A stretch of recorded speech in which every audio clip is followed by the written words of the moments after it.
Hi everybody, hi fellow pro-lifers. Woo! It is very, very inspiring to be with this crowd today.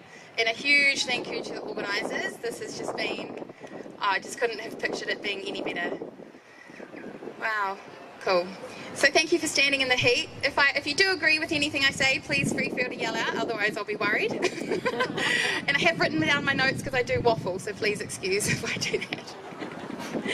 So I'm here, I'm part of Voice for Life, National Committee as well, so I've seen plenty of Voice for Life team around, so big shout out, Voice for Life, woo!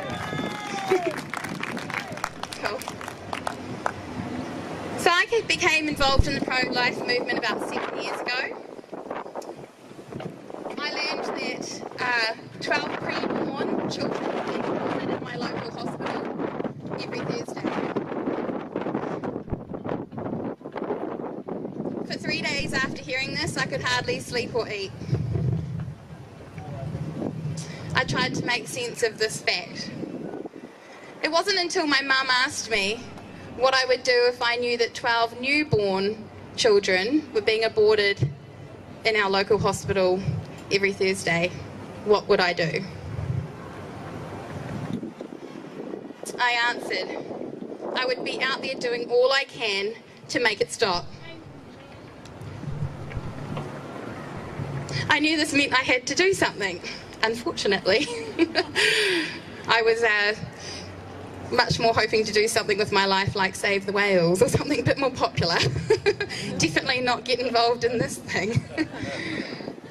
So much to my initial resistance, I found myself outside that abortion clinic each week as part of an outreach team that offers full information, help and hope to women.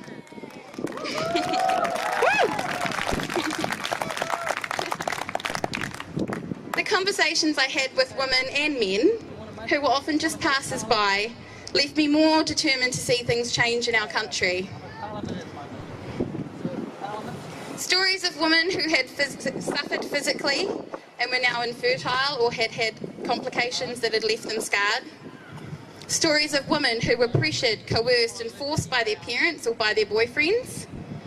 Stories of women who felt they were treated like cattle, being herded through the procedure and then left in a room full of crying women afterwards. Stories of trauma, stories of pain and stories of grief. As a woman, I cannot be silent now that I know these stories of my peers. Women are strong, resilient and courageous. You agree? Does anyone agree with that? I'll just repeat it. Women are strong, resilient and courageous. Woo!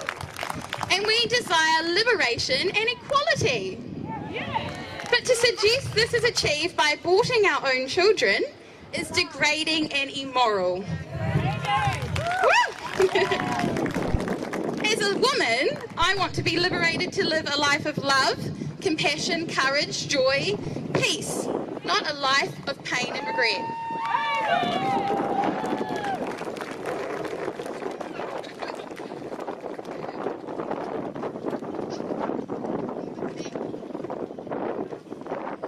No, that's good, bye. Okay. Women deserve far more. Women deserve the truth.